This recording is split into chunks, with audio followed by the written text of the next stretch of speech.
Good day, everyone. Welcome to this Tips and GC Development Dialogue webinar. My name is Guillaume Masson-Claire. I'm a senior economist at Tips. That's Trade and Industrial Policy Strategies. And it's really my pleasure to be facilitating and moderating this session today. And to be welcoming you all for this event, which will be unpacking South Africa's road to building back better, fairer, and greener. It is part of a series of events that we're going to be running over the next year. And today we'll particularly look at South Africa's recovery and stimulus package by global standards. Indeed, green recovery is a topical issue at the moment. No corner of the globe has been left untouched by the COVID-19 pandemics and the policy responses to that pandemic. We've seen great impact on people, particularly low-income households, and after a very short respite for the environment, actually, back to previous patterns. When it comes to greenhouse gas emissions, but also biodiversity loss and so forth. Calls for green recoveries have been very strong by global organizations, but also at national level, from government, from civil society, from business, from all corners effectively. We've heard calls for an inclusive green recovery going forward. That is also true in South Africa. Yet we hear as well that progress towards the green recovery is very uneven and in many cases vastly insufficient. We've heard that recovery packages have not reached small green enterprises in many cases. They haven't reached the people that they needed to reach, and that they haven't effectively led to a transition to either a recovery, let alone a green recovery. But of course, the recovery from the pandemic has only just begun, and the road ahead is still long. And I think that's within this context that today's discussion really is taking place. We've got a fantastic lineup of panelists and contributors to get, I guess, our creative justice going and to give us some thinking around whether or not South Africa is on the road to a green recovery. I want to encourage everyone to participate today. We are hosting this event in a meeting format, which means that you should all be able to see who's in the room. You can chat to people in the chat box, either to everyone or directly to people who are here. Please do so. I also would like to encourage you though to be respectful to the event and your participants. Do not open your mic or your video if you haven't been asked to do so. We'll certainly take participation from the audience throughout the event today. Our program for the next couple of hours will first set the scene with some contribution coming from, I guess, more from the global and the European levels to kind of understand where things are at that particular level, before delving into dynamics very much at the South African level. So we've got really a great lineup, and without further ado, I'm gonna hand over to our first speaker, Stuart Worsley, who is the Country Program Director at the Green Economic Coalition Secretariat, based in London, and will be able to provide that scene setting that's so important to any discussion around the green recovery. Stuart, over to you. Good afternoon, everyone. My name is Stuart Worsley, and I work for the Green Economy Coalition. Thank you very much for this opportunity to set the scene. I've been asked to make some comments about setting the scene for this dialogue. But first, let me tell you a bit about who we are. The Green Economy Coalition are a network who are present around the world. We have 60 members, and we operate in 8 different countries where we have what we call hubs. TIPS, the Trade and Industrial Policy Strategies, is GEC's member in South Africa and runs our network in South Africa. The Green Economy Coalition convenes stakeholders to work together on the issues of our times, namely our environment, our society, and our economy. We particularly connect with people who are affected by declining systems. And we work with people to inspire the supply of policies and to help institutions to guide green economic transformation. We look to amplify social demand for systemic economic reform. TIPS and the Green Economy Coalition enjoy the support of the European Commission and of the Marva Foundation and of other foundations in our work. Now, our world is seriously under strain. COVID has shown us our social fragility. We have seen the data everywhere shows that inequality is expanding everywhere. COVID has brought unprecedented economic strains. Billions have been spent to battle and to cope. According to the UN page, by April 2020, South Africa had already spent 500 billion rand, that's 10% of your GDP, as a short-term response designed to minimize the impacts of unemployment and incomes and to boost the health response to the pandemic. Your long-term economic reconstruction and recovery plan is also designed to include economic stimulus that aims to build back better and to build decent work opportunities. Our world is also under strain as a consequence of ignoring our environment. And it's not getting any better. Now, the Green Economy Coalition have created a tracker.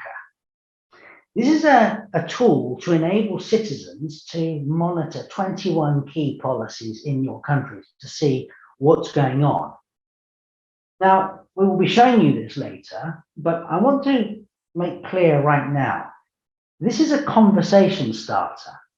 It's not a judgment tool. And it's intended to bring people together to deliberate on what we can do together. We will have a look at what's been done through COVID, whether this has been helpful in addressing COVID, and it's been helpful in taking us to a better place. And for sure, we're going to disagree, because we all see things from a different angle. But this can be the start of a new deliberation, a new will to act, and a new means to check process. It's my dream that this meeting today catalyzes a circle for deliberation and action. It's my dream that we meet again and again and again, and that debate becomes owned by all of us here and by many more who come. My dream that we can review our work together, and because of this, people and policymakers listen. So let's do this. Let's have fun. Thank you. Thank you so much, Stuart, for this very inspiring and positive message, and already putting a bit of a teaser in terms of what's to come for today. with the green economy tracker. So thanks so much. I now wanna hand over to Lydia Afonso Gallegos from the European Union delegation to South Africa to say a few words as well of introduction in order to again set that scene, of course, from a global and from a European perspective before we delve into our South African discussion. Lydia, over to you. Thank you. Good afternoon, everyone. I'm Lydia. I work as a project manager at the cooperation section of the EU delegation to South Africa, and I cover green growth. And I feel a bit intimidated by this first intervention by Stuart. So in my role as setting the scene, I think maybe I'll go a little bit far back in mentioning that fighting poverty has been a kind of the core goal of official international development assistance for over 50 years. But for most of this time, the effort has always been in economic growth, or not always, but most of the time. Over the years has been reasonable progress in fighting poverty, but something we've learned is that this economic growth does really not address inequalities at all, and it doesn't reduce them.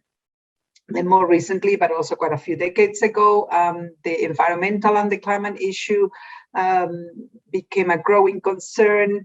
And at the moment, I think climate change is considered one of the, or the one greatest challenge of our time. So what we have learned is that at the EU is that we can't really not achieve any global net gains if we don't address all these three issues jointly, so climate change, inequalities, and poverty. And in answer to that, the new European Consensus on Development, which is the EU contribution to the 2030 Sustainable Development Agenda, already integrates economic, social, and environmental dimensions of sustainable development very well. But then in December 2019, EU President Ursula von der Leyen launched the EU Green Deal for a Sustainable Future, which aims to address climate change through technological advances and technological solutions, but also through changes in social practices and consumption patterns. And it looks very much at inequalities. It has inequalities also at the center of how one is going to implement the Green Deal. And the aspiration is, in fact, for the Green Deal to be a catalyst for EU citizens to create a society that consumes less and grows in other ways different than just material growth. And this is also what we intend to do through the international dimension of the Green Deal. Now, soon after the Green Deal was launched, as Stuart mentioned, COVID came in and it completely disrupted the world and disrupted societies and economies, and it really was a shock for all of us. And it deepens poverty and inequalities, and it really has become a great challenge to all the governments, and it shifted the priorities of the government somehow. So as the EU, but I think many other stakeholders also, we became concerned that addressing the COVID pandemic will kind of detract attention from other very important pressing challenges, such as the climate challenge. So our response was, as in the words of the President, Ursula von der Leyen, is to contribute to fight inequalities and building inclusive and sustainable societies through a recovery agenda that is green, digital, just, and resilient, and is fully in line with the European Green Deal. Now, to implement this recovery agenda, the EU acts jointly with the member states. In the case of South Africa, this joint effort is articulated under what we call Team Europe initiatives, and there are two of them. One is a just and green recovery for South Africa, and the other one is called Jobs for Future for South Africa. of Jobs for Future South Africa, actually. And then we're also joining and teaming up together on a regional Team Europe initiative to promote and make viable the production of vaccines in Africa and in South Africa in particular, and the distribution thereof. In addition to this, the EU, France, Germany, the UK, and the US, together with the government of South Africa and led by the government of South Africa, recently launched the Just Energy Transition Partnership at the COP26. And this partnership's goal is to support South Africa's decarbonization efforts, mainly focusing on the electricity sector. And the combined objective of all these initiatives is to address the socioeconomic challenges of South Africa, and in particular the poverty, unemployment, and inequality, and simultaneously achieve a net reduction in carbon emissions. And the idea is to help minimize the risk that socioeconomic relief measures are funded at the expense of necessary investments in a society and in a development model that will protect the rights of the most vulnerable, including the youth, and of course women and low-income workers and unemployed, and those that are most affected by climate change for this generation and generations to come.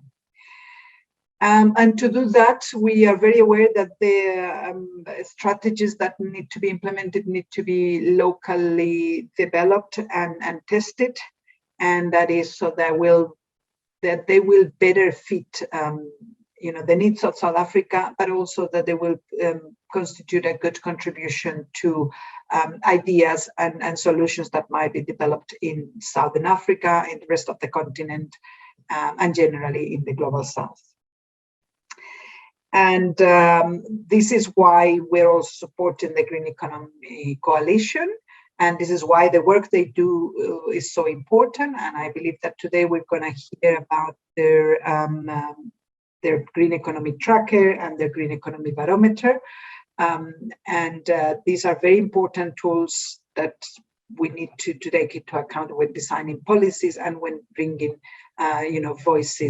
different voices into the dialogue.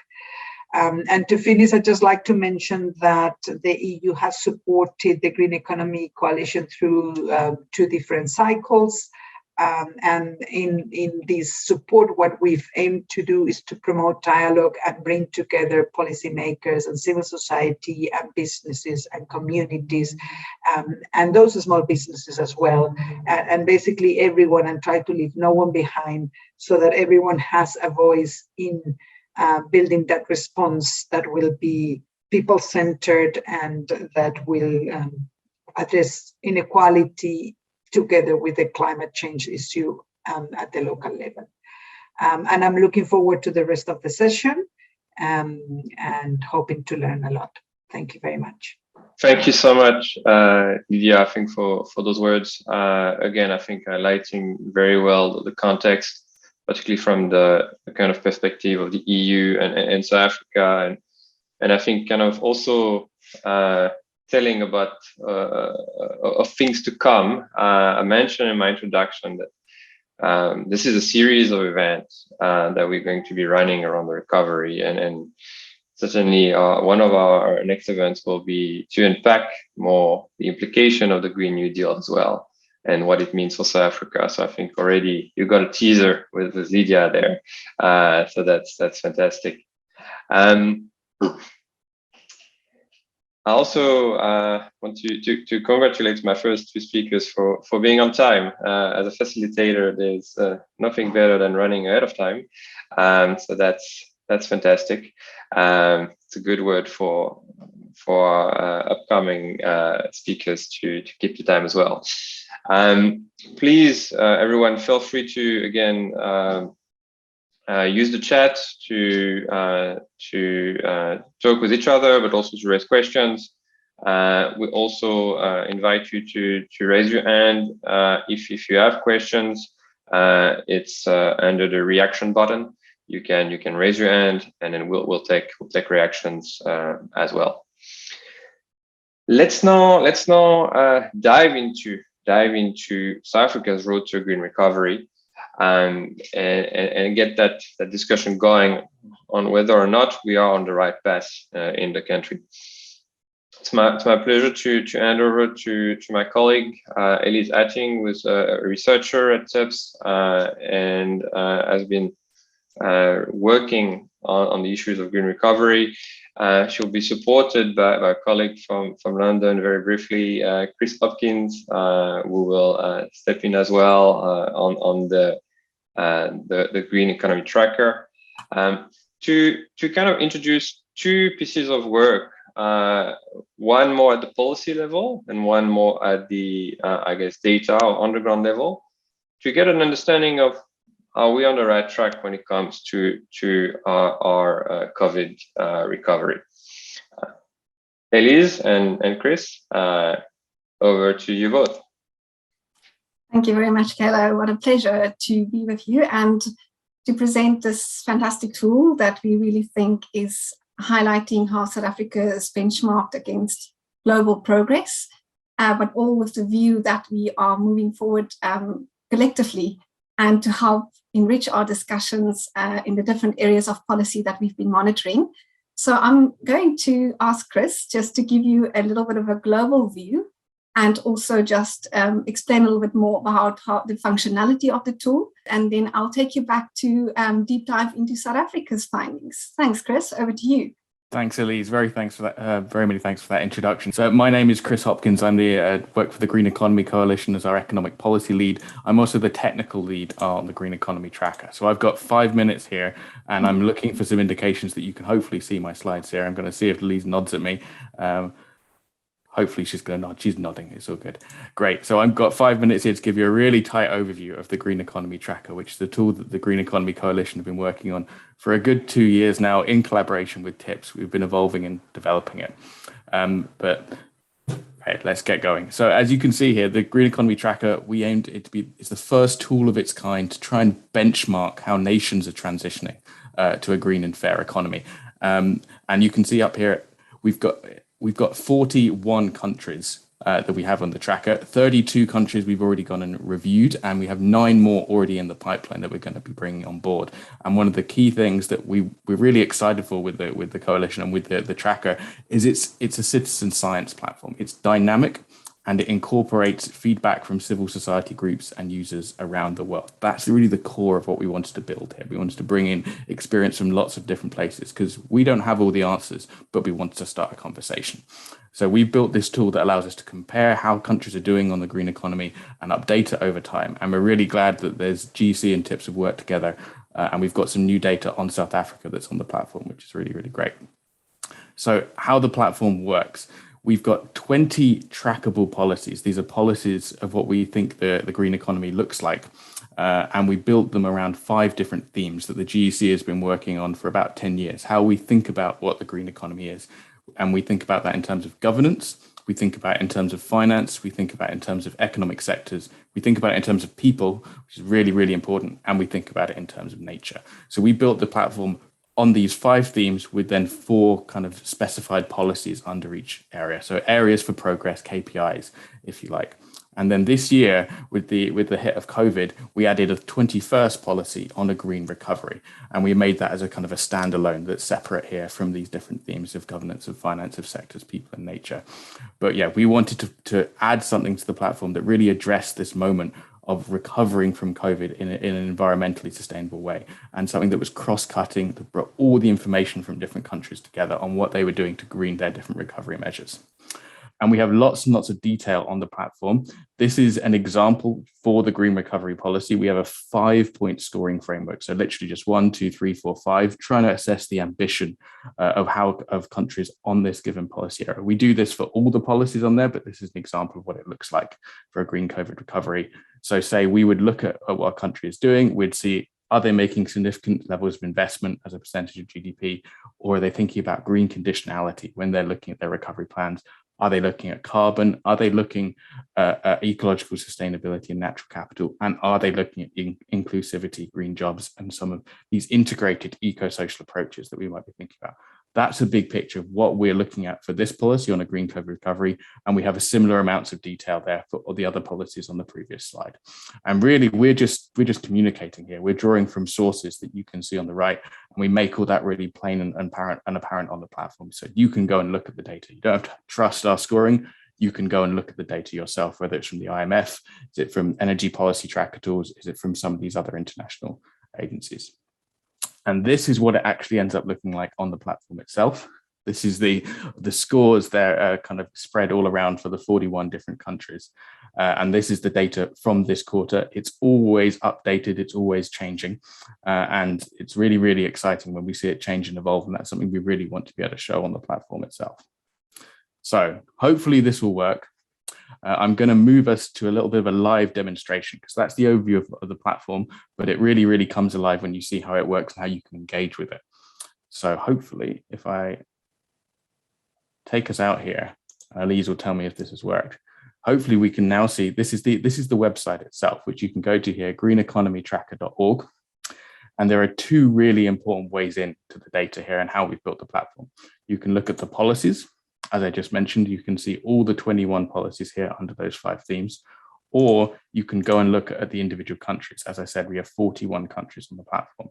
So there's 2 ways in, whether you want to look at a country and see all of its policies, or if you want to look at a policy and see all the different countries and how they're doing on that particular area. So for an example for today, I'm going to look here at the green COVID-19 recovery policy. And when you get to that page, what you can see here is the scores and the ambition as we've assessed them for each country here at the top. You can see a little bit of a description describing how different countries are doing, making some comparisons, drawing out who's doing what.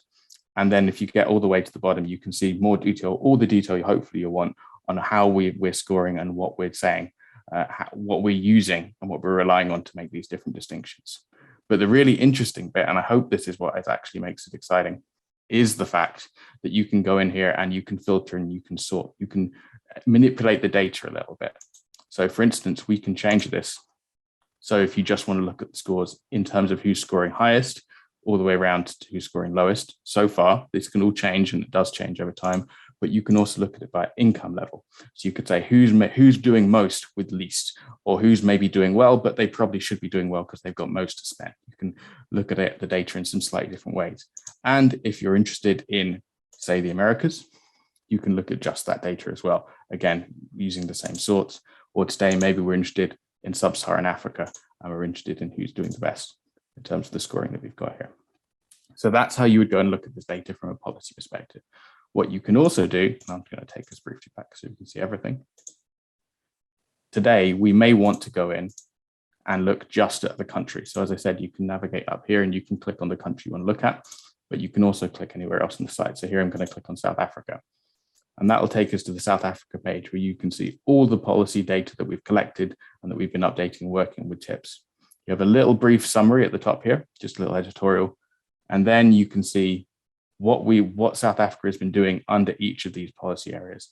As I was saying, under governance, under finance, under sectors, under people, and under nature.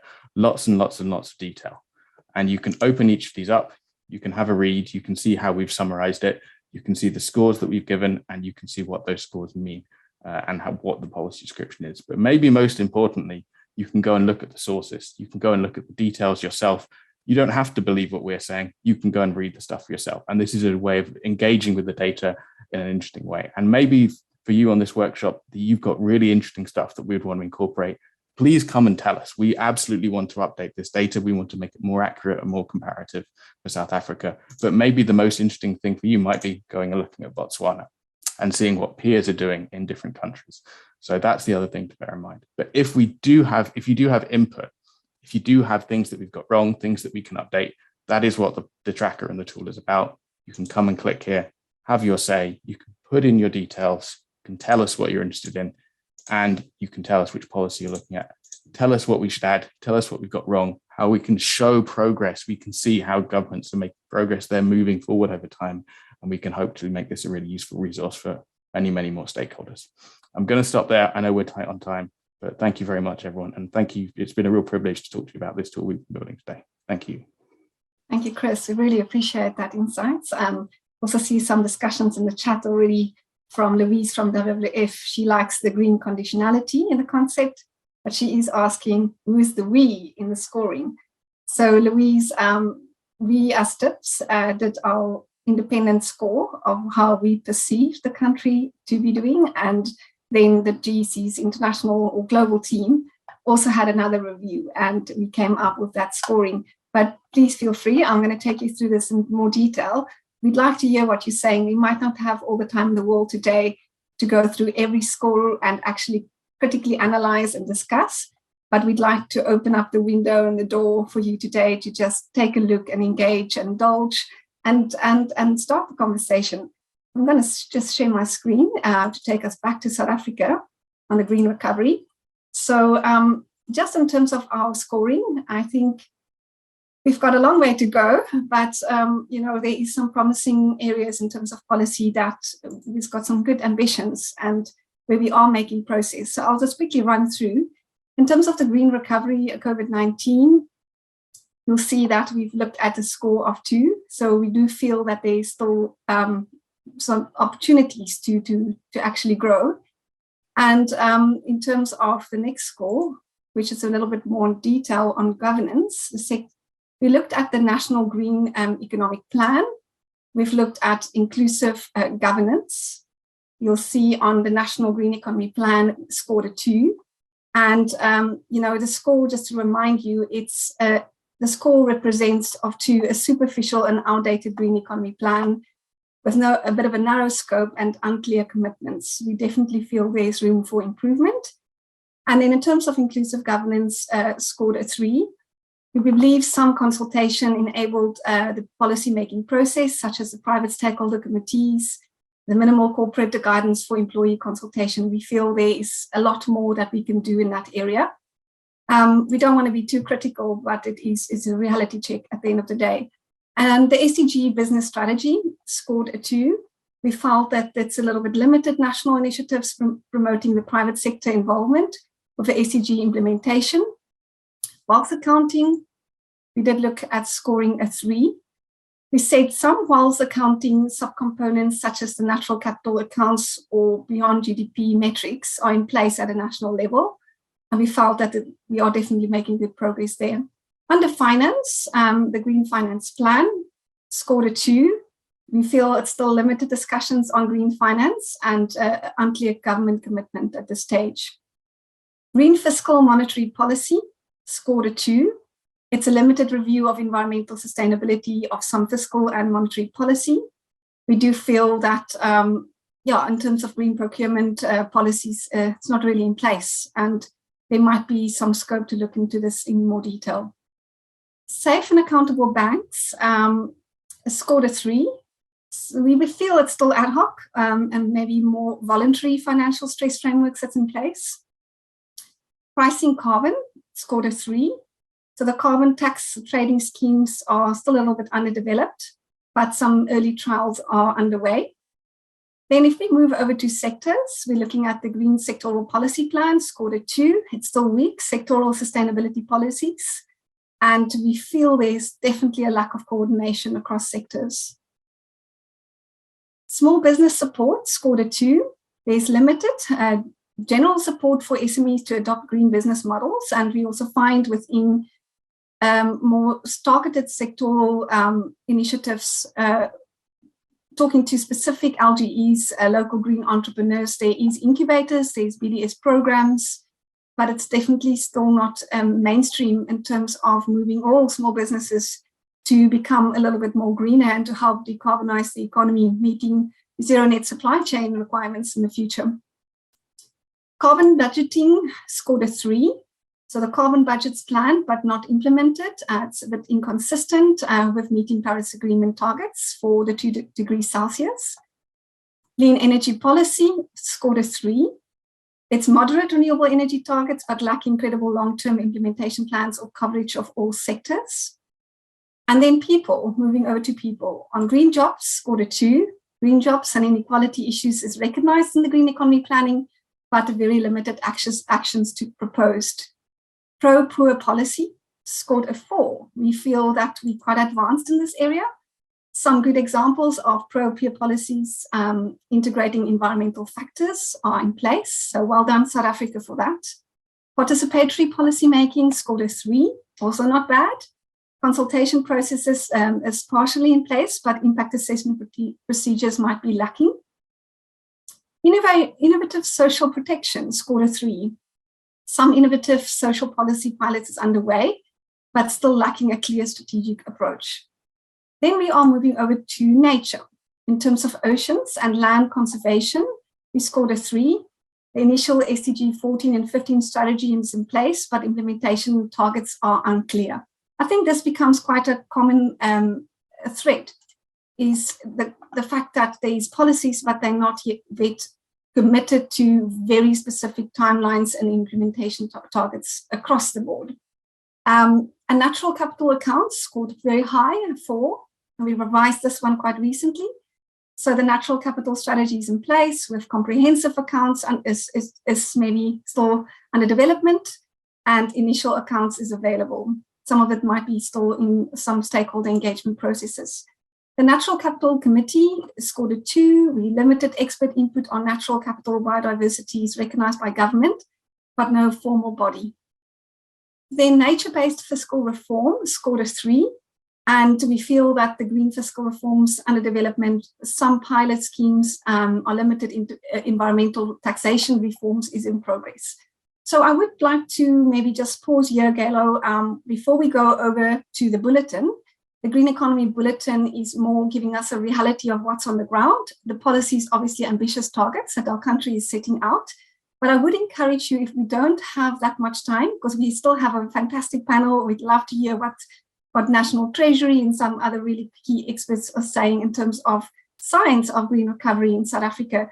So if you feel you do not agree again with some of the scores and you feel you've got more insights, some of your own research that you've done that maybe backs up a different scoring, you'll see the resources that we used and the summary in more detail on each one of these areas. But please, and there's also a full policy description on the left-hand page if there's questions. Feel free to have your say. The GEC's team Global will receive your email automatically through the system, and they will pass it on to us, and we're very happy to follow up with you at any point and have a discussion around this and also see how we can put our heads together for future and seeing how we can fast track green economy policies. So thank you for this. And I'm going to now just hand back to Galo before I go into the barometer. Yeah, thanks, Alice and Chris. I think that was definitely a great overview. There's too much on the system to share in a short period of time, but at least it gave you a bit of a snippet, and an idea of what's behind.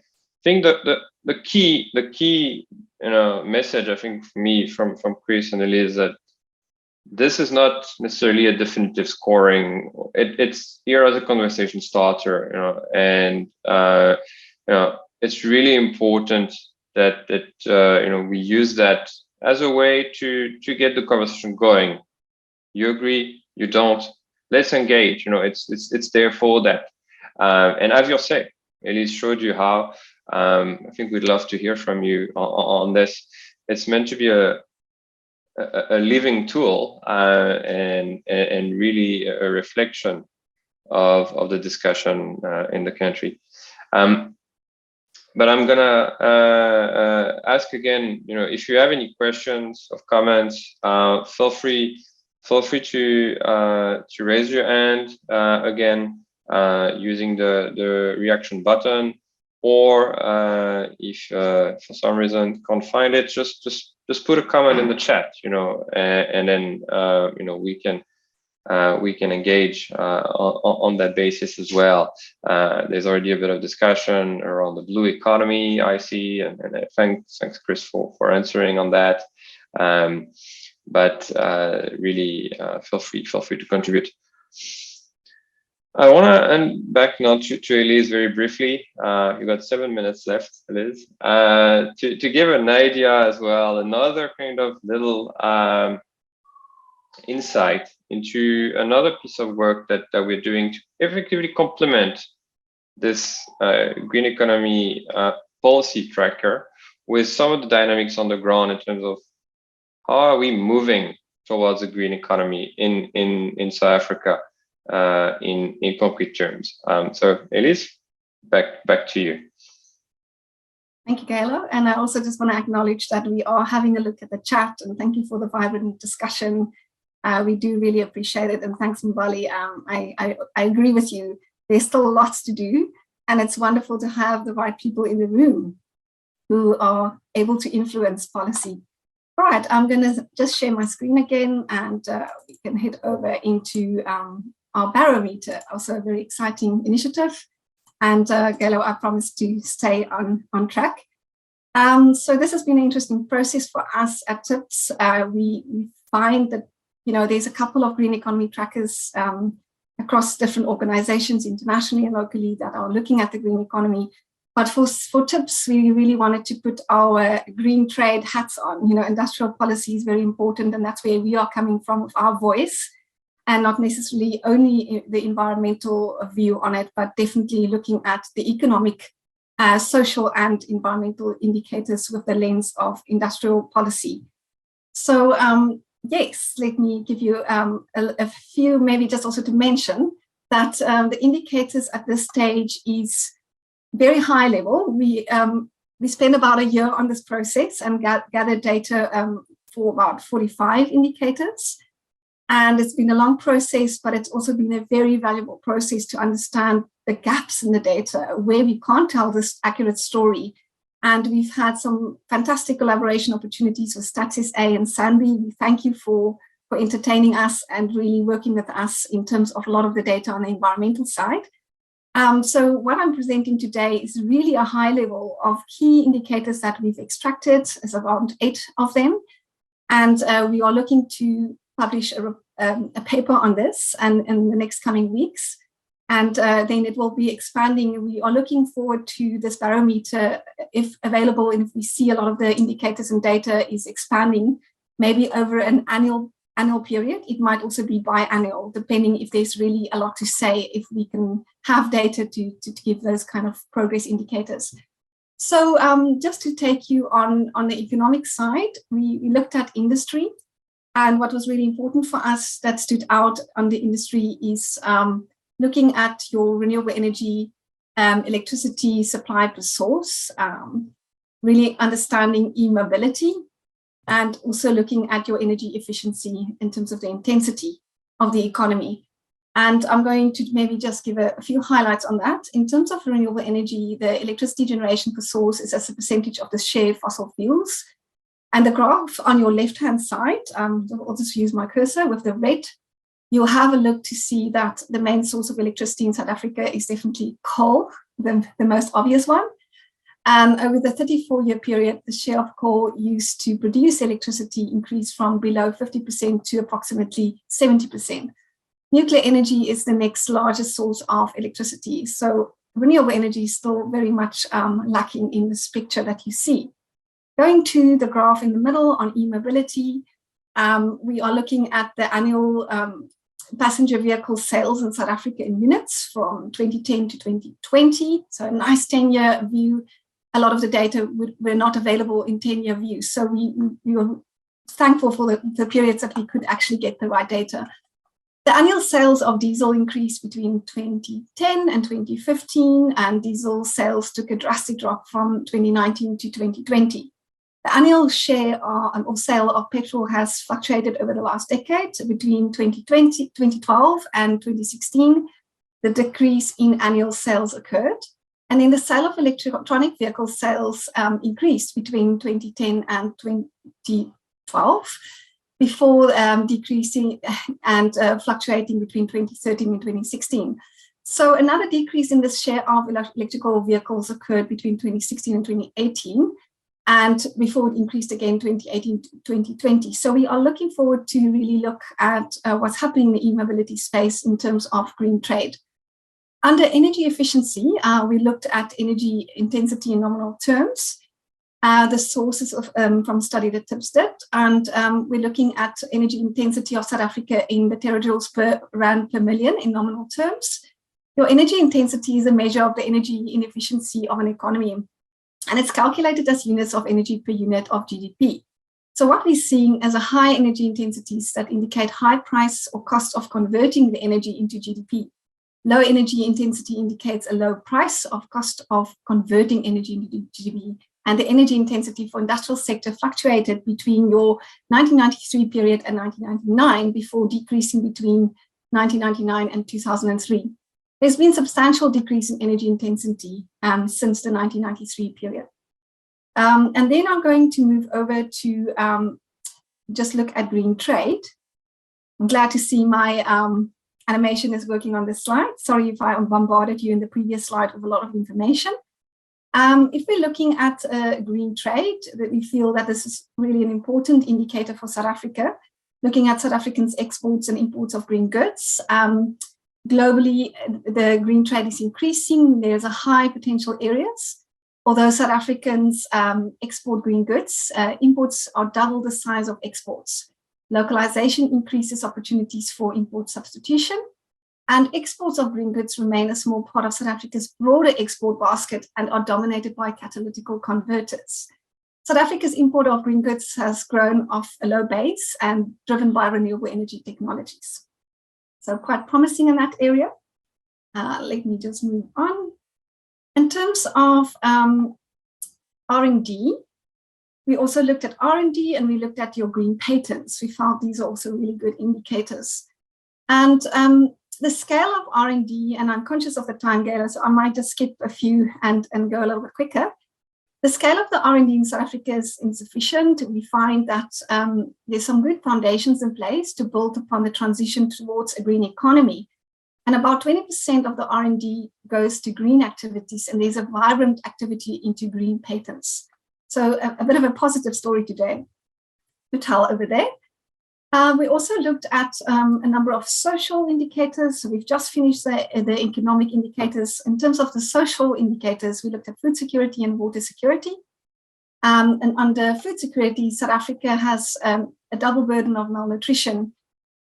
You know, the graph that you're seeing here doesn't really mean adequate, because, you know, in terms of adequate food security, it doesn't really give you the true picture. Some of our data shows that 1 in 4 children, about 27%, is under the age of 5 is stunted.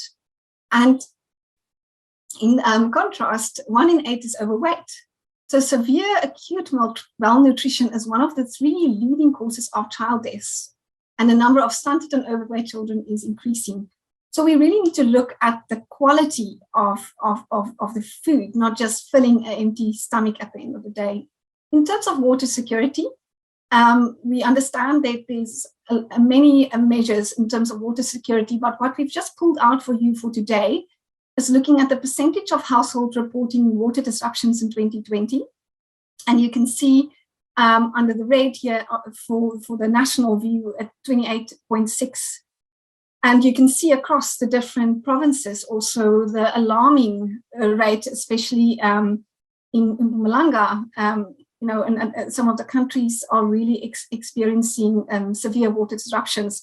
And there is a trend connecting that also with the power disruptions with load shedding.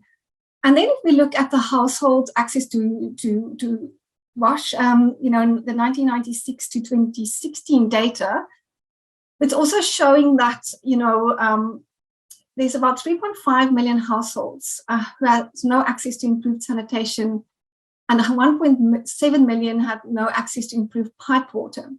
Statistics SA 2019 showed also a number of bucket toilets decreased from 42,000 in 2019, from 100,000 in 2013 to 42,000 in 2019. So there is a bit of movement in that area.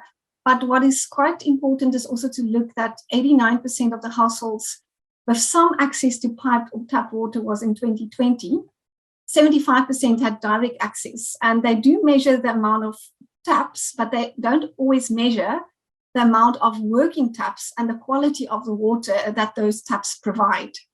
Then also in terms of sanitation, you know, in 2020 data shows that 40% of households in Limpopo, 35% of households in Mpumalanga, and 20% of households in Northwest still rely on very poor sanitation, mainly pit latrines without any ventilation.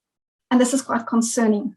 So I'm going to move on and then look at savings and indebtedness and also wealth distribution. So in terms of our country, sorry, let me just find my note screen. I'm using another screen. In terms of savings indebtedness, South Africa's disposable income has been growing steadily over the last 48-year period. But in terms of the debt to disposable income percentage, it fluctuated, you know, increased between 2003 and 2011. The level of savings to disposable income has remained rather stagnant. So we are facing high and rising indebtedness ratios while savings of ratio progressively are declining.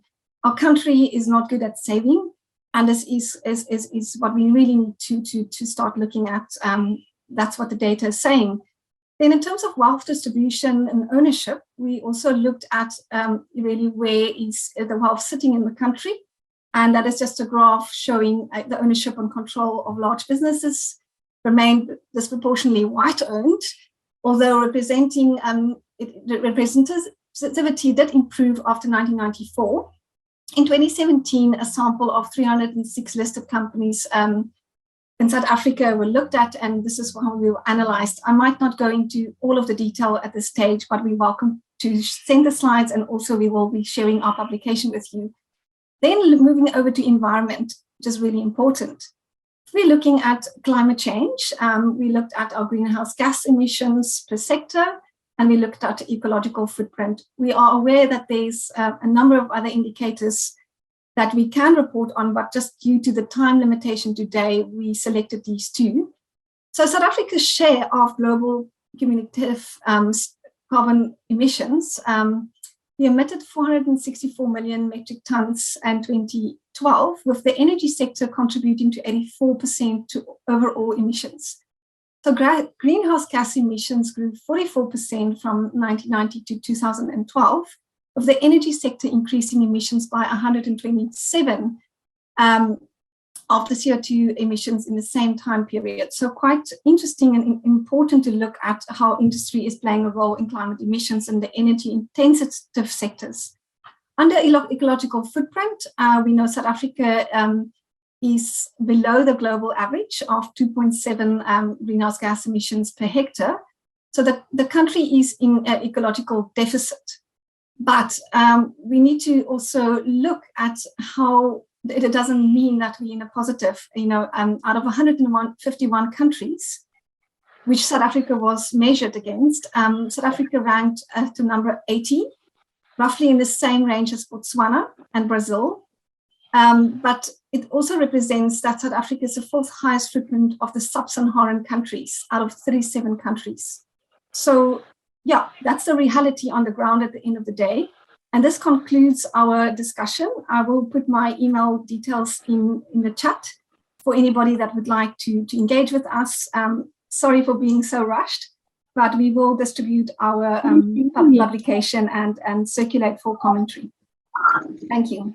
Thanks, Alice, and Chris, again for the presentation. I know it was a ridiculous amount of information and data to share, and it's a little time. But again, I think the Green Economy Tracker is available online, and then we will be sharing more information about the Green Economy Barometer very, very shortly. And welcome already the comments and the discussions that I see in the chat, and we'll definitely get back to that as well. I think in terms of really kind of finding the right indicators. But I'm having a look on the clock, so without further delay, I'm going to move into our panel discussion. With three excellent inputs upcoming. first up, it's really a pleasure to welcome a former colleague many moons ago, now the director for environmental economics at National Treasury, Georgina Ryan, to provide a bit of a different perspective on the recovery from I guess the work that the National Treasury has been doing. Georgina, over to you. Great, thanks, Galo. And it's great to be with the TIPS team and the Green Economy Coalition. I think a few years back, I actually started working with the GEC on this particular tracker and starting to, interrogate what elements would go into this. So I'm very pleased to see where we are now in terms of the fully fledged project now being launched. So thank you very much for the efforts of the team. I am going to stop sharing my video. By way of introduction, I just want to position myself in the National Treasury in terms of the work that I do. I sit in the Economic Policy Division in the Microeconomics Chief Directorate. And fortunately, I have the position of being dedicated to the green economy under a title of Environmental Economics Directorate. And it's come at a great time because we have a lot of work related to the green economy in our day-to-day work in the National Treasury, particularly on the economic policy side. And I've been on the job 6 months, and I must say one of the key challenges I have is evidencing the green economy in terms of the KPIs that we often look at in terms of growth, jobs, investments. And it's a very important exercise to be looking at indicators as well as the drivers of green economy policy. So it's with this in mind that I'm just going to have 2 slides that I share with you today. The first is on the economic recovery. So South Africa's economic recovery, if we look at the implementation of the economic recovery plan, isn't older than 18 months. We launched the economic recovery, reconstruction recovery plan in October of 2020. And bearing in mind the scarring effects of the COVID-19 pandemic and the measures to contain the pandemic having a real impact on people's lives and livelihoods, we are in a phase of low growth and slow recovery with significant losses to jobs and very high unemployment. The economic recovery plan at its core had a number of priorities, and it lends itself from the previous strategy on economic growth with a large focus on structural reform. And so if we look at the elements of the recovery that were outlined in the economic recovery plan, we have amongst the priorities of industrial growth, dealing with our energy sector and dealing with employment, particularly through infrastructure development, we have a specific dedicated focus on the green recovery. I would say that the green recovery was positioned largely as industrial opportunities in key value chains, but to a large extent, we also saw programs like the Presidential Economic Stimulus Program looking at opportunities for particularly young people in the economy to work in the biodiversity economy, the water sector, the waste sector, and in SMMEs. And so we look at what was spent in terms of that kind of intervention. And if you look at the Presidential Economic Stimulus Program, you can see roughly 1.9 billion rand spent on around 50,000 job opportunities, particularly for the youth. But I think the green economy is a lot more than these targeted interventions in the ERRP. And today I focus on the ERRP because it's our policy document. But I want to emphasize that the structural reform agenda dealing with network industries, the energy sector, the water sector, a lot of which you heard in SONA last week being, updated and giving us the real information about what's been happening on structural reform. The structural reform agenda at its heart is actually close to the green economy recovery because we are dealing with big changes in energy, in water, and our network industries. So let me just talk briefly about the tracker itself. And I actually wanted to make some introductory remarks about the global recovery. I feel like we missed the opportunity to also talk about what's happening globally, because South Africa's recovery is also linked globally to what's happening in markets, particularly energy markets. And it's important to highlight that South Africa's stimulus spend on its recovery and the green recovery is actually small compared to global spend. And I wanted to quote the OECD on some of the work that they've been doing on the green recovery, highlighting the fact that they've seen the allocation of around $677 billion to the recovery. And they say that the total allocated measures to more positive environmental impacts is actually being picked up. But they've highlighted the fact that we continue to see investments in fossil fuel subsidies, roughly to the value of $345 billion. So just to put that into perspective in terms of the global recovery, and a very few of the measures that we're seeing are actually targeting green recovery. So it's not just South Africa that's, has a small portion of its recovery package dedicated to the green economy. It is a global trend that we're starting to see. But I think the purpose of today is really just to reflect on the tracker and the work that's been done by the GEC and TIPS team. And I wanted to spend a bit of time on that because I think it's really valuable. I think the positive response that I've seen so far has emphasized the contribution that this tracker makes.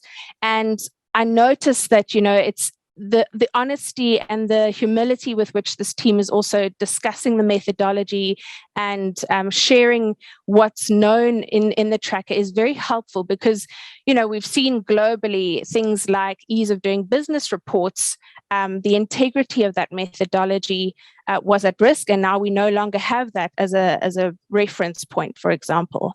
So it remains up to date and it evolves, which is really helpful about the track. And I think it's part of how the ambition is measured is to test whether policy is still relevant. So I really like the fact that you pick up on the relevance of policies, you pick up on ambition, and it's helpful to also have the categories that you're talking to, even though I think some of the categories could be, transferable. Some of the governance elements could feature in other parts, but you have found a way to make it meaningful and to help the user participate. And that's another element of the tracker that's very useful is it's open for engagement, it's open for interrogation. And that's a really strong feature of the tracker. I thought it was worth contrasting the tracker itself with some other global work that I've been exposed to. We have the large OECD Green Recovery Database. I think you do reference it. And recently, South Africa also did a modeling exercise on the impact of the green recovery for South Africa. And so we have some of that next step work happening in the system. And I think it's really important for the tracker to also be located in terms of where is it useful and where will it, have a large impact. So the tracker might need to detail a bit more the intensity of, the carbon intensity of the current stimulus. But I think that's the work that's being picked up in some of the barometer work. And we need to look at how this links with growth and economic indicators.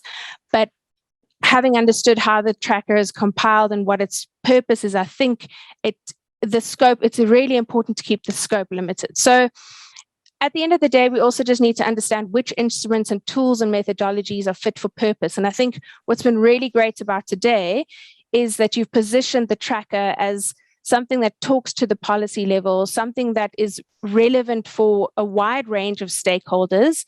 It can be used by a number of people, and you put it in a platform that makes it accessible. And that's really important. People can see the references you've quoted, people can interrogate the model, and they can contribute. So overall, my comments on the tracker is it's very helpful for me sitting in Treasury to see how you see the policy landscape, how you are keeping government to account on its key policies on the green economy, and it also identifies the gaps where the work needs to be done, or where we need to also just provide further information. So, yeah, I think that's me, the 10 minutes allocated. Thank you very much. Thank you so much, Georgina. We didn't quite get to see your slides, but we'll circulate that as well to the audience. I like that you kept it really practical and really on the money. So yeah, colleagues, if you have questions, comments, please do use the chat. We'll take hands as well after our free inputs. So you can already start raising your hands if you want to make interventions. We really want to get the conversation going. But for now, we're welcoming our next panelist, Bassani Balai, who is the Climate, Energy and Infrastructure Program Lead at the Institute for Economic Justice. And the IEJ has been doing a great deal of work on green recovery as well. So we're really looking forward to Bassani's points and inputs. Bassani has agreed I'll be sharing your slides. So just let me know when I can move. Back to you. Great, thank you so much. Thanks for having me. You can move to the next slide, please. So I was asked to talk about the, or at least my presentation is going to be on the ERRP, the ERP, and assessing, to what extent it can be seen as a green recovery kind of strategy. So basically, this is the outline of my presentation. I'm going to just go quickly through because I know I've been given 10 minutes. Can you go to the next slide? So, I mean, it's very crucial to, the ERP aims to it says that it aims to create sustainable and a resilient economy. So what do these terms mean? A sustainable development or a sustainable economy, but I would say sustainable development is the development that meets the needs of the present without compromising the ability of future generations to meet their own needs. So as we judge the ERP, we kind of judge it on this kind of premise. And also with regards to resilience, of course, these are interventions to help us cope with climate shocks, but also to adapt, right, through bouncing back better, to ensure that the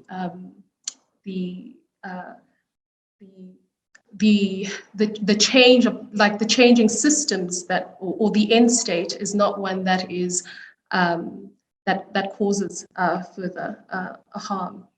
This crucially, some of the characteristics are the fact that we have diversity in livelihood strategies and adaptation options, and also access to resources for resilience, and that there is a high degree of equity both at the social level and economic level, which ensures that risks and benefits are distributed equally throughout society. Can you please move to the next slide? So what is a sustainable and resilient economy up against within a South African political economy? Well, what is first, I would like to highlight about three features, right, of the South African economy that undermine this idea of sustainability and resilience. The first, obviously, we've noted, is that it is a fossil fuel-based economy, which has evolved from what Fine and Rustenburg term a minerals and energy complex, which has contributed to an industrial structure that is highly concentrated and capital intensive in upstream sectors that are disarticulated from a weak downstream labor intensive sectors, thereby contributing to our structural unemployment. It's also the energy intensiveness and the pollution of the upstream sectors that make it a significant contributor to greenhouse gases and environmental degradation. Second is the neoliberal macroeconomic framework that has reinforced the extractive economy. This happened through liberalization, commodification, financialization, and deregulation. That's a lot of shins.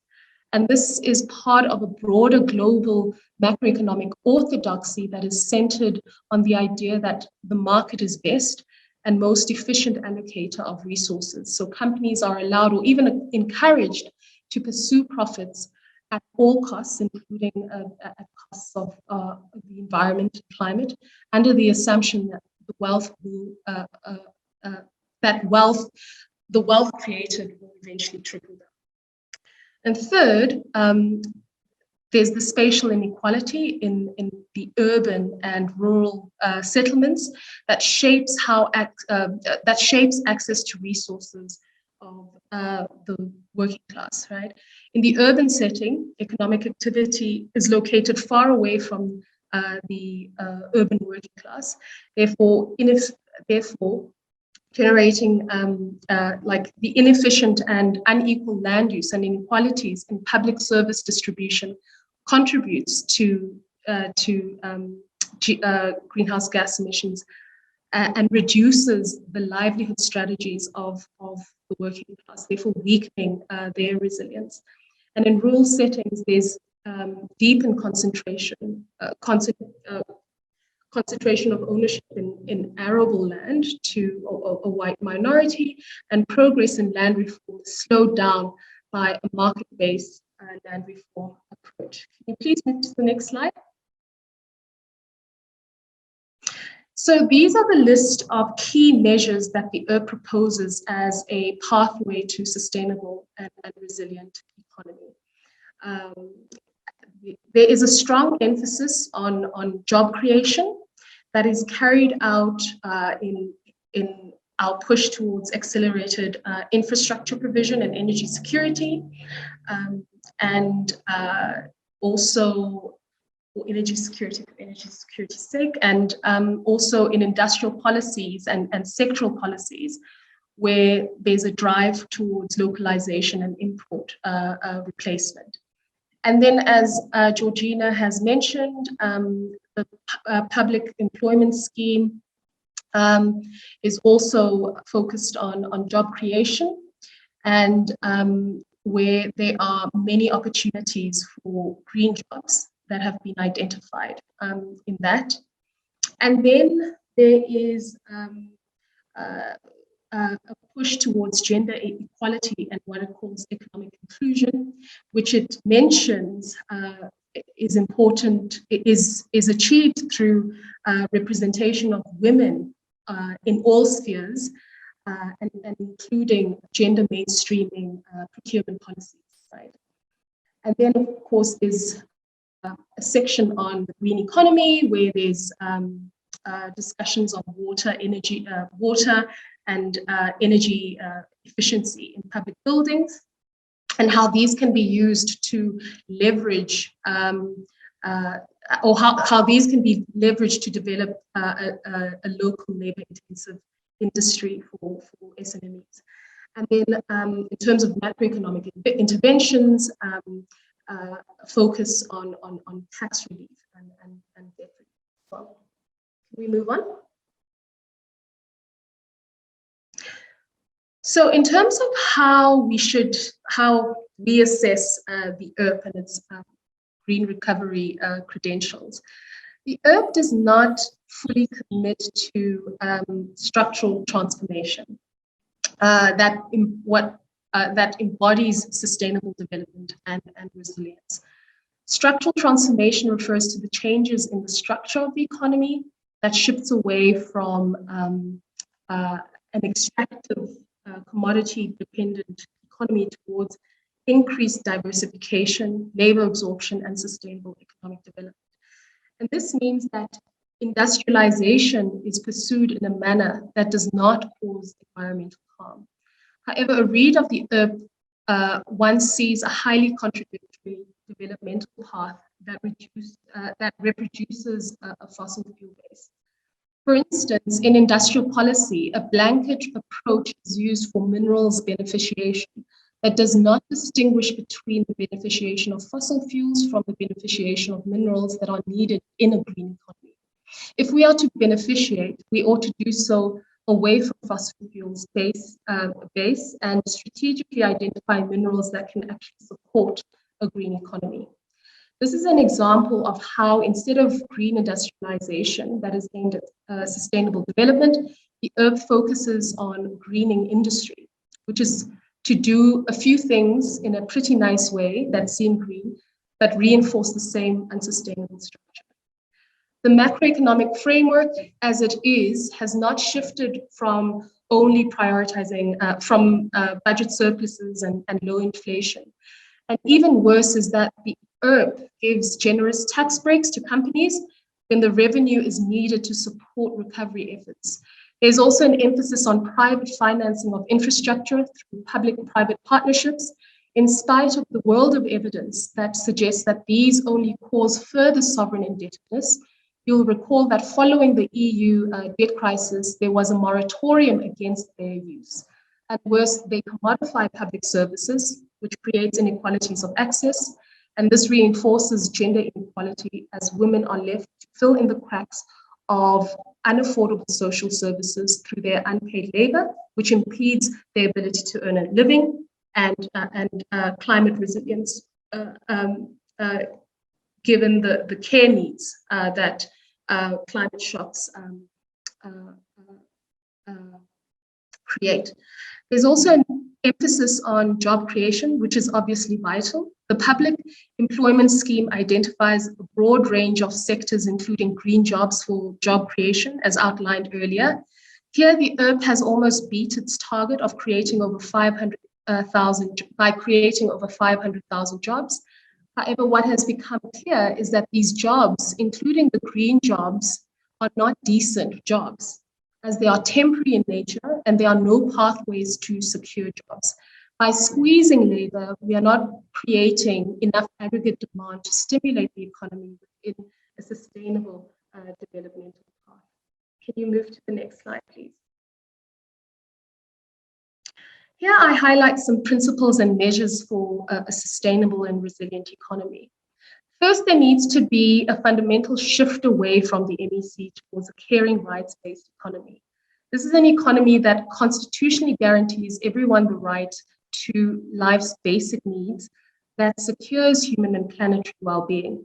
Some of the measures that support this is the public provision or investments in public services and care, such as education, health, clean energy, water and sanitation, etc. Crucially, the provision of these public services is essential for well-being and helps to build resilience as care needs are heightened in terms of climate crisis. Secondly, sectoral policies must be geared towards localization of socially useful goods and services that contribute to climate mitigation and adaptation. Moreover, we need to broaden the reasons for why we localize. Traditionally, and as it stands now in the ERP, we localize for job creation and economic growth as contained in the ERP. Indeed, we need to continue to localize for job creation. But given the climate crisis, we need to add localization is important to mitigate against the climate crisis through the reduction of carbon footprint, not at an individual level, but at a systemic level in changing patterns of production and consumption through import replacement. Moreover, localization is not only about skills development and training. Crucially, for instance, in the renewable sector or in the electric vehicle sector, it's also about the development of a technological transfer system that will absorb the sector, that will support the sector in moving up the technology ladder of adopting, adapting through re-engineering, and then developing these technologies. This stimulates job creation and value addition for sustainable growth. And this is a system requiring institutional support to not only identify and test out technology, but crucially a space to learn by doing, and thus a space to fail as we re-engineer and develop our own. Therefore, developmental trade policies and robust local content regime become important levers for ensuring that there is learning by doing and the incentive to localize. We need to ask the extent to which the master plan process is fundamentally geared towards this end.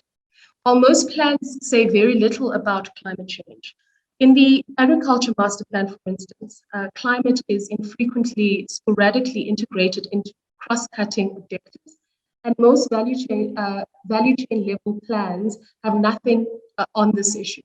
To the extent that climate change does not appear, this is only in terms of, to the extent that climate change does appear, this is only in terms of resilience, resilience to climate change, rather than the sector's, rather than the fact that the sector is also a source of climate change. And this is important to consider when it comes to livestock, for instance.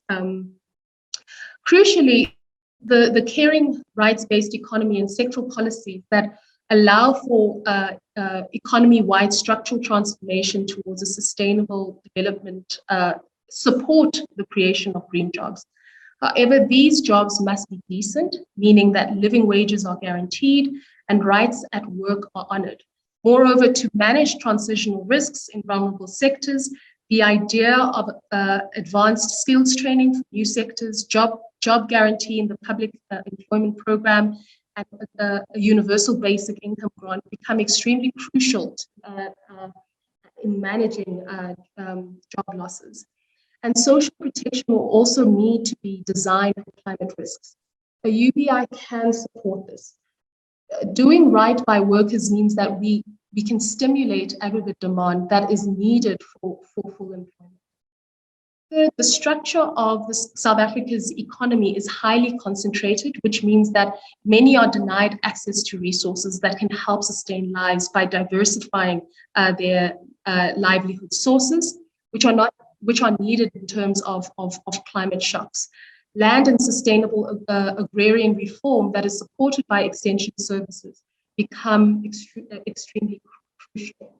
Finally, one of the major constraints to realizing these things is our macroeconomic framework. We need a progressive macroeconomic framework.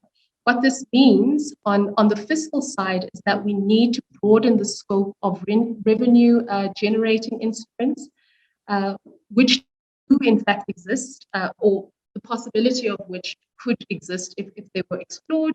Example, wealth taxes, resource rent taxes, and also reducing tax breaks. On the fiscal expenditure side, budgets need to be appropriately allocated towards sustainable development. Moreover, monetary policy can be used. The mandate of the SARB needs to be to explicitly focus on full employment and sustainable development. There are also policy instruments that can be used as such as direct financing to development finance institutions and prescribed assets geared towards green investments. Thank you.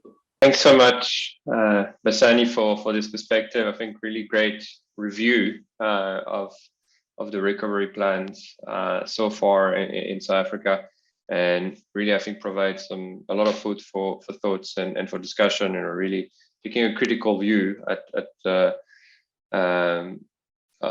the plan, but also I really like the fact that when you put it into perspective in terms, these are the sort of global dynamics in terms of what we're trying to achieve, what it is up against, and then where we are currently in the country, kind of areas where we've progressed, others where we have not. So I think lots of food for thoughts, and I'm sure you'll have lots of comments and reactions. But before that, let's take our next panelist, who's going to bring really a bit of a different kind of angle, more looking at on the ground action and implementation from the perspective of the National Cleaner Production Center, and more specifically from the SME Green Economy Ecosystem IGO initiative that really aims to implement that green economy on the ground that we are all all talking about, of course, from one particular angle, it certainly provides a bit of a different perspective when we're talking about the green recovery, not just from a policy perspective, but actually from on the ground and implementation perspective. So it's really my pleasure to hand over now to Mbali Adebimoro to take us through that now. Mbali, over to you. Thank you for this opportunity. It's always great working with TIPS, and especially on this topic. As Gelo has introduced me, my name is Mbali Murwe. I work for the NCPC as a project manager there, and I'm also project managing the IGO initiative, which has brought us to this platform. I am just going to take it home first because the IGO initiative, it's at a Africa region scale, while I would also just like to give a perspective of how NCPC currently in our country is helping specifically SMMEs to actually thrive within the green economy space. So basically, NCPC, we are a program of the DTIC, and our main mandate is to support the South Africa industry to improve its competitiveness and at the same time reducing the environmental footprint. And then this, we do it through the implementation of resource efficient and cleaner production methodologies. And yes, we are hosted at the CSIR, so that's where our office is. In order for us to achieve our mandate, we're doing it in a three-legged flagship system. We've got 3 flagship projects that we are running. Water, focusing specifically on industrial water efficiency, waste and material, and then energy. Our key focus is on manufacturing industries, although we are branching out as well and do work in other industries, but keyly it's on manufacturing, where there's a manufacturing process happening in that particular facility. And then really our service to industry is divided into 4 phases. Number 1 being technical support, where we actually visit the plant just to find out what is the issue, what are the problems, where we can fit in or where we can assist. Then it either focuses on the 3 flagships that I'm talking about, where we assess water, energy, waste, material, or really is there a way that we can assist that particular company, perhaps maybe let's say they are venturing on going green or trying to source green materials, so that is where we fit in, or trying actually sometimes to even access green funding, be it from the normal commercial banking system or through grant, either offered by our local or national government or through international donors. So we assist those facilities in getting ready and also complying with all the regulations or application requirements for them to access those grants. And then also after that, also post-implementation, where we're ensuring that whatever they needed to either install or upgrade in their facility, that we offer the technical support to walk through them. This we do in tandem again with skills development, because it's fundamental. We are trying to play our role in ensuring that specifically within the SMME space, that the green skills jobs are not taken as temporary forever, but there's sustainability, and also that whoever goes through our training courses as well can go and apply those skills gained in other facilities as well. And as much as most of the industries would like to go green, install solar panel, some are installing biodigesters and so forth, but you need the internal technical support or technical skill within the company to maintain what has been installed or what has been proposed, or the project that is running, to ensure that really that particular resource is really effective and efficient. For instance, once you've installed the solar panels, yes, you've got energy now in your facility, you're no more relying on the national grid, but at the same time, your power factor quality and so forth creep in. So we are trying to ensure that we train people to be within the company and ensure the effective running of the system or processes, especially green processes or systems that have been implemented within companies. Also, while on our journey, yes, we discovered the need to develop tools and guides that is specifically just to assist another person who might be operating within that same space, to be able to read what you've gone through, or, to be able to do it themselves and see how they can also improve their facility. We also do workshops and event promoting our work, promoting our mandate that the TTIC has given us, as well as promoting other projects that we get either from international donors, some from local government. So we run through events and workshops to promote our work. And I've just listed a number of projects that we are engaged with, but I just listed the projects that are focusing specifically on the SMMEs currently. The key one being the energy efficiency, because there's a big movement to try and ensure that there's green energy within facilities, especially SMMEs, but we need to do it right, and we need to scope it right, get the proper green energy source for a particular facility. It does take time, but we get it right at the end of the day with the support and also the partnership with the technical people who actually do the installation and maintenance. The same as industrial water efficiency. Mainly, it's mainly reuse, monitoring your water use, ensure that you use the amount of water that is really required and recover as much as you can, so that was what we are trying to do there. And then another big one is the industrial symbiosis program, which is now operating in 5 provinces. Yes, it's SME, it deals with SMEs more, but we are trying to ensure that the sustainability within those SMMEs, that it's not a once-off thing as much as they exchange waste, but there's sustainable jobs created rather than temporary jobs that last for a few months or a few days. So we are trying to ensure sustainability of the symbiosis synergy even after NCPC has left that particular plant. And then another key one that we got through UNIDO that we're implementing with UNIDO is the Eco Industrial Parks program. It's focusing on the previously disadvantaged industrial parks that are in the country that are currently, some of them are not operating functionally, but they house or have tenants who are SMMEs within them. So we've taken that mandate to actually do assessment of the park as a whole, but also all the tenants that are within the park, just offer them guidance in terms of sustainability, as well in terms of resource efficiency, as well as manufacturing process mapping that they have, and also linking them up with either possible donors or companies who can actually be their suppliers based on what they produce.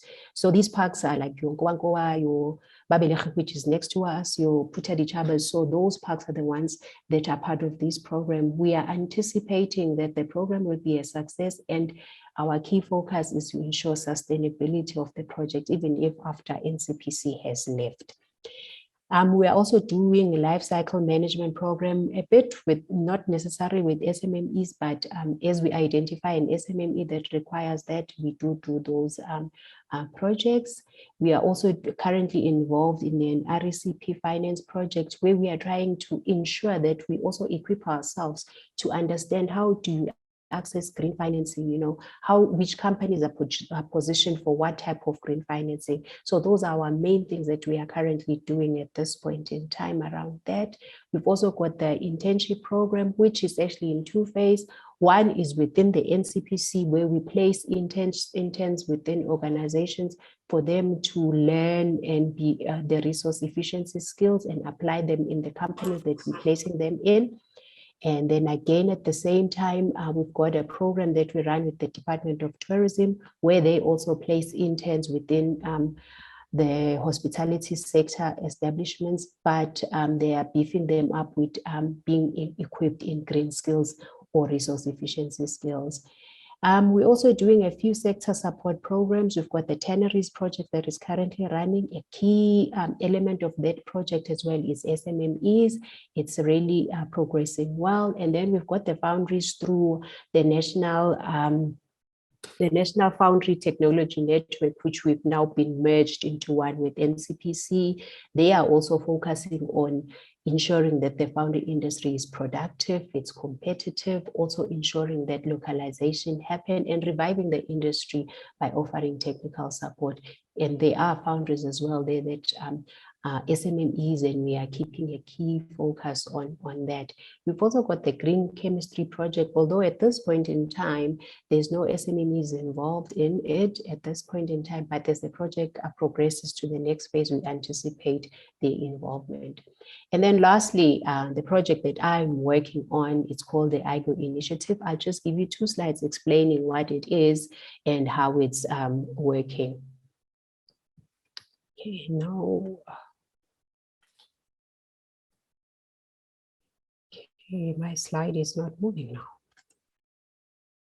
Okay, so as I've said, the IGO project is at an Africa region perspective. It is housed by the Green Growth Partnership, just with an element focusing on the green industry platform, although it's part of the Green Forum as a whole. And GGKP is actually funded by the bottom tier of organizations that are listed there. So there are a number of different small projects that either UNIDO or UNEP or the World Bank is currently involved in, that the Green Growth Partnership is managing and maintaining.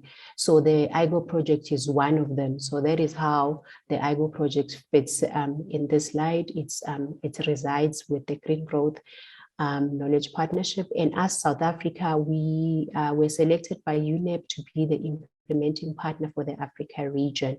So we are still at the first phase of pilot and initial implementation. So the key main aims of the IGO initiative, there are 4. First is outreach and promotion. It's trying to ensure that each SMME in Africa as a whole, that they can use the green industry platform for outreach and promotion of their services. They can also engage with other members of the green communities, be able to do matchmaking with peers or experts or even business, and then also to connect with project financiers, who are within the network.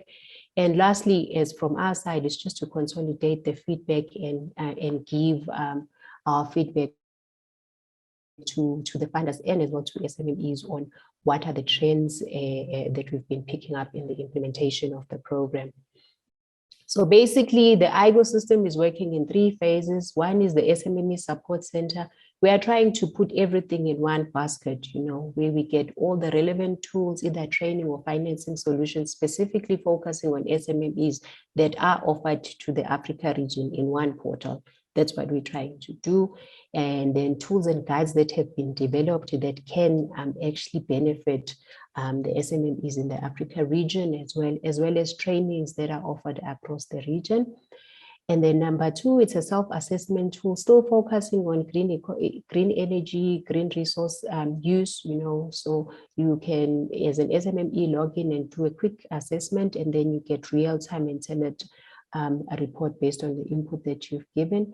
And then lastly, it's the implementation manager, where you can audit your data, analyze opportunities that your company actually has found within the system, and then standardize your reporting. But mainly we want to share solid information across the Africa region on what is out there, so that each SMME can easily reach it or easily access it.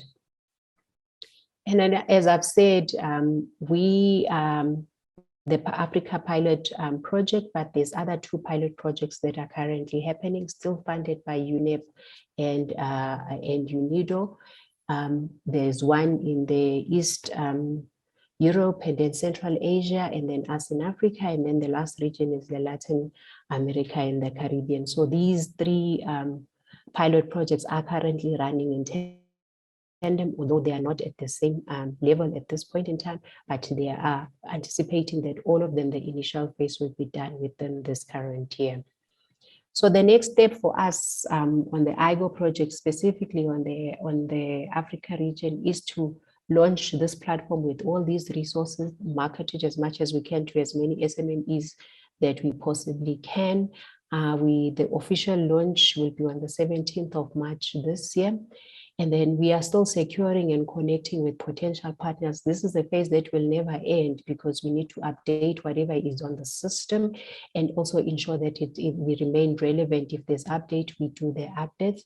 And as well, we're still gathering resources. As much as we find them, we will still be uploading them on the system. As I've said, the promotion of the system across Africa is a continuous task that will happen. So basically, in a nutshell, that is my presentation or my contribution to this meeting. And definitely, business has been affected by COVID. We are all hands on deck to ensure green economy recovery, but specifically if we focus on SMME, that's where the job growth will happen, so that businesses, families, and individuals' circumstances can change, so that is what we thrive to do. We want business to survive so that poverty alleviation, job creation can happen, so that is what we do. Thank you very much, Kelo. I am done. Thank you. Thanks so much, Mbali. I think that really provides an interesting perspective as well in terms of focusing on local green entrepreneurships and SMMEs, and then really kind of trying to move the needle on the ground and in effect kind of really getting the recovery going, not just from policy perspective, very much from the ground at the SMME level. I don't see hands in the list just yet from our participants really to raise questions. I do see Elise and I do see one. Okay, great. So let's give the floor to Busisiwe. And then Elise. So please unmute yourself if you can. Put your video on as well if your internet connection does allow it. And then fire away. Yeah, hello everyone. My name is Busisiwe. I'm sorry, the network is not allowing the video to be on. Yeah, but I'm a farmer here. I'm an ecological organic agriculture farmer, and I'm a chairperson of Women in Agriculture and Rural Development in the Eastern Cape. And a lot of farmers that are in the space of ecological agriculture are struggling because they are not finding any support from the government, because there is no specific policy for organic agriculture in South Africa. So the policies that are there for agriculture, much as agriculture is not discriminating on farmers, but the policies and the strategies that are used discriminate on farmers that are producing ecological. I will make an example. For instance, farmers that get farms from land reform, a government land reform initiative, they are struggling because of high bills of electricity for irrigation, for agro-processing, and all that has to do with farming, and would therefore have loved to have the alternative solar energy, biogas digesters that are also going to be helping them in their fields and things like that. But we don't know where to go for such, because as women also access to finance is hindering women. There's a lot of challenges, but I would like to know if then this initiative would be able to help the ecological organic agriculture farmers in this respect, more especially women and youth. Thank you. Thank you. Thanks so much for that. Really important point as well to cover. Elise, you wanted to come in? Thanks, Dale. My question is just for Bali on the IGO initiative. So I understand the access to market and the access to finance, which I think is brilliant in terms of supporting local green entrepreneurs. But to what extent is the NCPC also maybe looking at supporting those entrepreneurs with their reporting on their footprint, you know, the energy consumption, water consumption, how they are disposing of waste. So just in terms of the zero net kind of supply chain and footprint analysis, is there also a connection? Because I could see that that would be quite valuable to not only bring the access to finance and access to market, but also just reporting and a greater level of transparency. So a lot of the entrepreneurs we work with is not necessarily equipped with that level of information and eco-labeling and all of that. So I was just interested if Mbali maybe could elaborate if that is connected to the initiatives of the NCPC. Thanks. Thanks, Eliz. I think definitely two questions directed at Mbali. I guess I'll add one to the mix for Georgina and Bassani, based on the quite vibrant discussion in the chat, really around. I guess the challenge we face is the diversity of situations, you know, and that's not quite well captured generally by our recovery plans or just policy dynamics in many respects, and by many aspects as well, the work that, you know, the many are doing around, you know, how do you kind of cater for the diversity in terms of urban versus rural context, you know, different levels of income, different type of businesses, you know, formal versus informal, but also different sectors. And often, you know, we don't get to that level of disaggregation and understanding how we're performing from a green recovery perspective. So if you have any thoughts, you know, colleagues, on how we can do better in capturing that, and of course, then, you know, I guess capturing that is the first step, you know, in having an impact on those different contexts where it matters most. That'd be important to consider that. But let me first hand over to Mbali to respond and comment on those three key questions, I guess. Thank you, Gelo, and thank you to Busisiwe and Elise. I'll start with Busisiwe.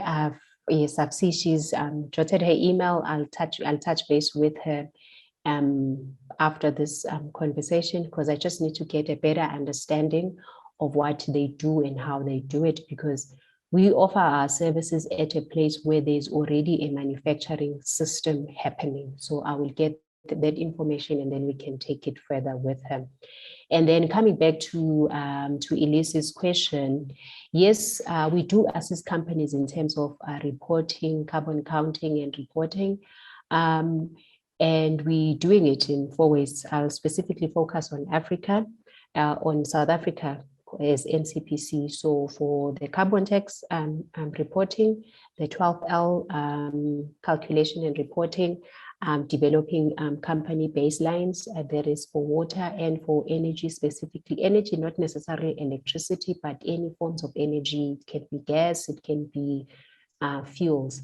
And also, even with the skills department, we've got training that specifically focuses on training individuals to be able to do the monitoring and evaluation, because we come, for instance, today to your facility, but we would have wanted you to start keeping data available. You know, data can be anything, you know, so you need to ensure that you keep the correct data and you log it appropriately. In instances where there is no data available, we do through the energy efficiency project funded by UNIDO, we do have equipment internally at NCPC where we can put the data loggers and do the logging at the facility. So that is all under the technical support that we offer, but it's based on what that particular facility needs at that same time. But we ensure that it's reported accurately. They can also carry on after we have withdrawn our technical support. They can still carry on in ensuring that they can do those reporting even on their own.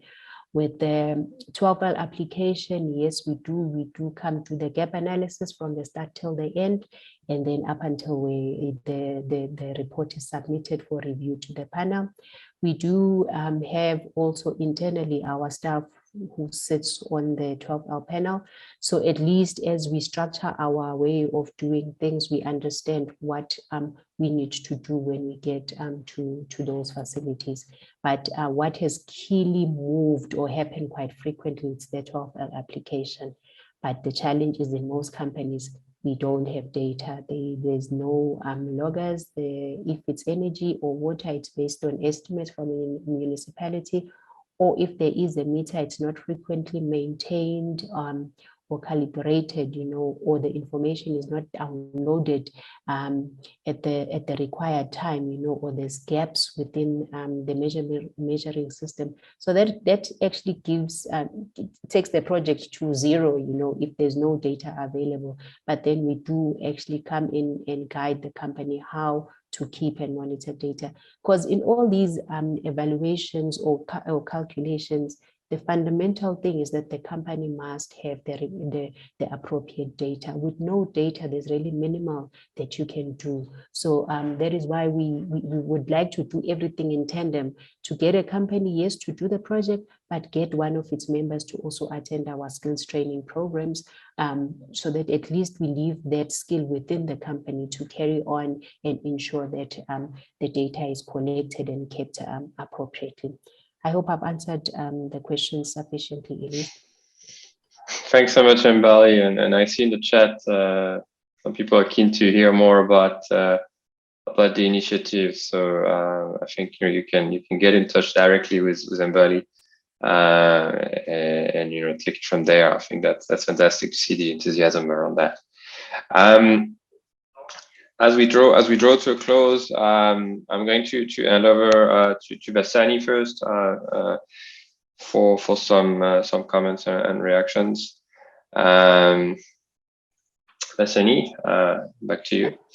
Thanks so much, Galo. If I understood your question correctly, it was about how do we capture diversity of experiences within different contexts as part of this green recovery. And I thought that to mean like issues of data, I think. But how I would say this is maybe there needs to be a campaign on greening Stats SA as a way, because I mean, it sits with a lot of data, some of which are not fully fully utilized. When I was talking to certain, when I was talking to colleagues at Stats SA, there's certain data that is actually not used, that is archived yet is collected. And so I do think that there is a campaign around that, that the sector needs to do. I mean, it's the same when you talk to feminists, they are not, they feel, like a gendered analysis of the data does not go far enough. And certainly there are intersections between climate issues and gender issues as well. So that's how I would see it. To be honest, short and sweet. That's great. I think we're gonna start Elise putting in the chat the Greening Stats SA campaign. There's a couple of colleagues from Stats SA in the attendance. I won't put them on the spot, but I think that would be great to get that conversation going. Really appreciate your thoughts. And Georgina, you'll have, I guess, the final word from the panel. Can we green Stats SA? It's a good question, Galo. I think we've had a number of topics raised today, a lot of which links to the data side of things and linking to policy as well. What we've discussed today is how to track the progress, how to track what's happening both in policy and on the ground. And what's really come across today is that we rely on data and we rely on understanding the performance of our policies in a very unique context. What I do want to emphasize is that, our policies don't solve real world problems. Our policies create enabling environments. They create the conditions for which people can thrive. And we have the NDP's targets. And I didn't hear a lot today about, how we're tracking the NDP and how this links to the NDP, even SDGs. But it's really important to understand that even in our recovery, we're able to use our programs and our policies to direct the economy and to aim for ambitious targets and that. So it's a great discussion that we've started here with the GEC and tips on the green recovery. I happen to think that the performance of our economy itself is very closely linked to the green economy. We shouldn't be analyzing the economy only from a green lens, because in fact, how the economy operates is a function of its green performance. We've come a long way in the mainstreaming of climate issues and the green economy, and we have really good policy to support a green recovery. I think it really comes down to actually implementing those policies and driving change. And that is something that needs to happen at both local and national levels. So there's a lot of work to be done. And I think the trackers and the data keeps us accountable. It keeps us, measuring the performance and really trying to understand what's happening in the economy. So thank you very much for those that have worked on this, because I think it also helps people understand what's happening in the system. Thanks. Great, thank you. Thanks so much, Georgie. I think there is only one economy, and I think that's one of the key messages, really. Green economy is not a sector; it's not a subset. There is only one economy. I see, Louise in the chat is making a very similar point. So really, that remains for me to thank everyone who attended the event. Hope you learned a lot. Found it enjoyable. We'll share the recording. We will share the presentations. Of course, you have access to the Green Economy Tracker online, and then be on the lookout for the Green Economy Barometer that will be publishing very soon. I also want to thank all our presenters and panelists, Stuart, Lydia, Elise, and Chris, Georgina, Bassani, and Mbali. This event would not have been possible without you, so really we appreciate your time and your inputs. And I want to close in really pointing that we will have our next event planned for the 6th of April, where we're going to deep dive into the European Green Deal and its implication on South Africa, both good and bad. So you can already save the date and expect an invite for that in the coming weeks. Thank you very much, everyone. Have a good rest of the day, and we look forward to seeing us at our next events. Keep well. Bye-bye.